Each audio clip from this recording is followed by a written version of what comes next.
ఈ రాష్ట్రానికి సువర్ణ అవకాశం బీజేపీకి మెజార్టీ రాకపోవటం, 240 సీట్లు మాత్రమే వాళ్ళకు రావటం, 32 సీట్లు భాగస్వాములపైన ఆధారపడి ఉండడం ఒక వరం. దీన్ని అందిపుచ్చుకోవాల్సిన బాధ్యత ప్రతి తెలుగువారిపైన ఉంది.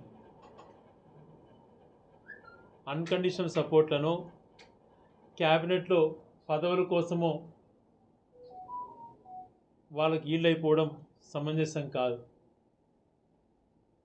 ఈరోజు పోలవరానికి సంబంధించి 12,000 కోట్ల రూపాయలు రాష్ట్రానికి రావాల్సినటువంటిది గౌరవ మాజీ ముఖ్యమంత్రి జగన్మోహన్ రెడ్డి గారు జనవరి ఫిబ్రవరిలో అత్యద్భుతంగా దానివల్ల ఎక్కువ పట్టుబట్టడంతో ఒక కొలిక్కి వచ్చింది. కేవలం ఒక్క సిగ్నేచర్తో 12,000 కోట్లు రాష్ట్రానికి వస్తుంది. పోలవరం పైన ఎటువైనా నిధులు విడుదలవుతాయి. రాజధాని నిర్మాణం ప్రాధాన్యతను పెట్టుకున్నా బాధ లేదు, పెట్టుకోవాలి, చేయండి, కేంద్ర ప్రభుత్వం నుంచి అదనంగా నిధులు తెచ్చుకొని. కానీ ప్రత్యేక హోదా అన్నది చాలా అవసరం పడుతుంది కాబట్టి మీ యొక్క భాగస్వాములతో, ముఖ్యంగా తెలుగుదేశం సపోర్టుతో బీజేపీ ప్రభుత్వం ఫామ్ చేసింది కాబట్టి దానిపైన కొంచెం గట్టిగా మాకు అది ఇస్తేనే మేము మద్దతు ఇస్తాము అన్నటువంటి రీతిలో వాళ్ళని కానీ మనం ఇప్పుడు చెప్పగలిగితే ప్రత్యేక హోదా ఇచ్చేటువంటి అవకాశం ఉంది. అదే రకంగా ఎక్కడ కూడా ప్రజాస్వామ్యంలో హింసకు తావు ఉండకూడదు, అరాచలకు తావు ఉండకూడదు.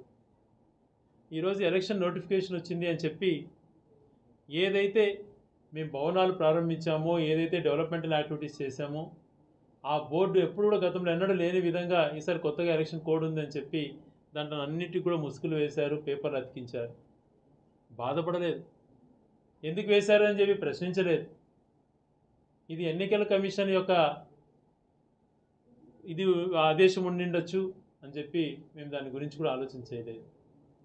ఇప్పుడు గ్రామాలలో బోర్డు ధ్వంసం చేస్తూ ఎప్పుడు ఈ సంస్కృతి రాయచూట్లో లేదు. మరి కొత్తగా మీకు 5 సంవత్సరాల అవకాశం ఉంది, ఎంతైనా అభివృద్ధి చేయండి. ఈ బోర్డు పగలగొట్టడం ఏంటి, ఆ బోర్డులకు పచ్చరంగు పూసేసేయటం ఏంటి అన్నటువంటిది ఒక్కసారి ఆలోచన చేయమని అడుగుతున్నా. ప్రజాస్వామ్య ప్రక్రియలో ఈ మంచి పరిణామాల మీరు ఆరోపణలు చేస్తున్నారు. వైసీపీ నాయకులు దౌర్జన్యాలు చేశారు, వాళ్ళంతా చూస్తాం, వాళ్ళ భూములు లాక్కుంటామని.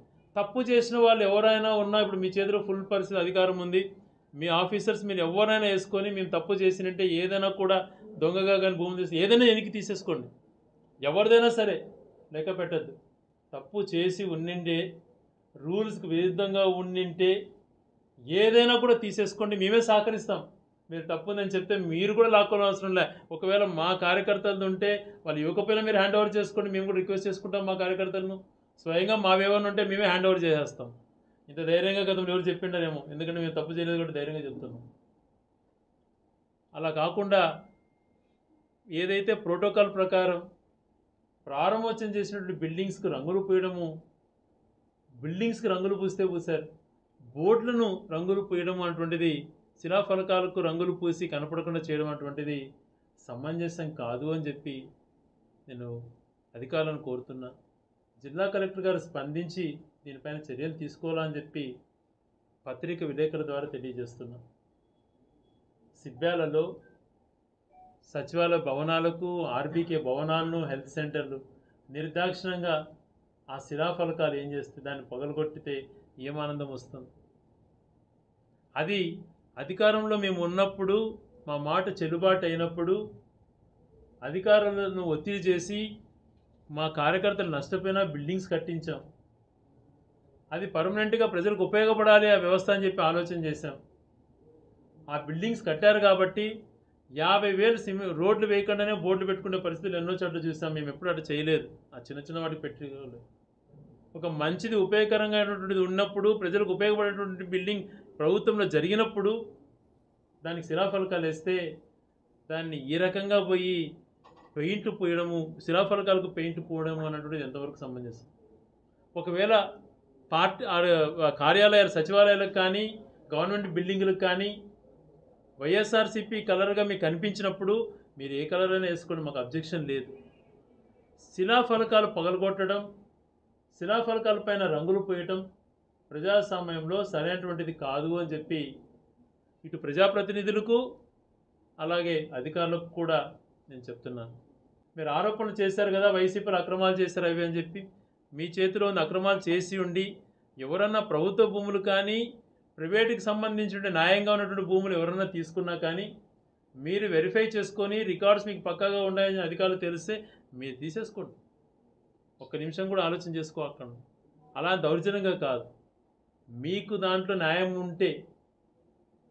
లేదు ఎవరిదైనా మేము ప్రైవేట్ భూములను అక్రమంగా గవర్నమెంట్కి ఇచ్చినాము, సెక్రటేరియట్గా మన స్టేడియంకి కానీ జిల్లా పరిషత్కి కానీ లేకపోతే నారాయణ గారిపల్లి లేఅవుట్లో కానీ నగరవనం కానీ కలెక్టరేట్ కానీ ఇప్పుడు కడుతున్నటువంటి కలెక్టర్ బంగ్లా స్టేట్ గెస్ట్ ఇట్లాంటివి ఏదన్నా కూడా శిల్పారామం కానీ ఇలాంటివి ఏదన్నా కూడా మేము బలవంతంగా ఎవరిదన్నా చేసినంటే కూడా మీరు డాక్యుమెంట్స్ ప్రొవైడ్ చేసి మేము తప్పు చేసినంటే అది కూడా గవర్నమెంట్కి విరమించుకొని మీరు వెనక్కి తీసుకొని మాకు బాధ లేదు.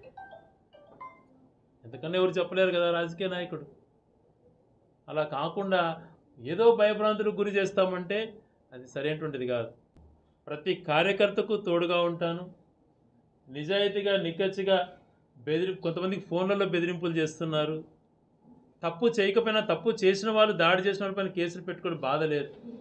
చేయని వాళ్ళపైన కూడా పేర్లు విరికించి పోలీస్ స్టేషన్లలో పెట్టించడం, పోలీసుల ద్వారా భయభ్రాంతులకు గురి చేయడం సరైనటువంటిది కాదు.